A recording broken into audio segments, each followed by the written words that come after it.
Hello guys, ഞാനിന്ന് മീൻ പിടിക്കാൻ പോയാണ്. അപ്പം നമ്മൾ വലയൊക്കെ നീട്ടിയിട്ടുണ്ട്. അപ്പോൾ അതൊന്ന് ഒന്ന് പൊക്കി നോക്കാം, എന്തെങ്കിലുമൊക്കെ ഉണ്ടാകുന്ന നോക്കാം നമുക്ക്. ഒരു കരിമീനുണ്ട് കേട്ടോ. ഇതേ ഒരു കരിമീൻ കിട്ടിയിട്ടുണ്ട്.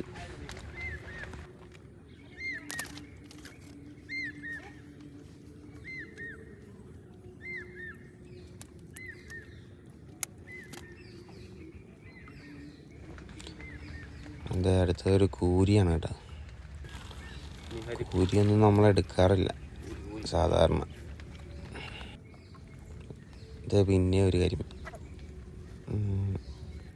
പിന്നെ ഗെയ്സ്, ഞാൻ ഈ വീഡിയോസൊക്കെ ചെയ്ത് തുടങ്ങിയിട്ടേ ഉള്ളൂ. അപ്പോൾ തെറ്റുകുറ്റങ്ങളൊക്കെ ഉണ്ടെങ്കിൽ അതൊക്കെ ക്ഷമിച്ച് ഒരു സബ്സ്ക്രൈബൊക്കെ അടിച്ച് വിടുക. ഇതാണ് നമുക്ക് ഇന്ന് ഫുള്ളായിട്ട് കിട്ടിയത്.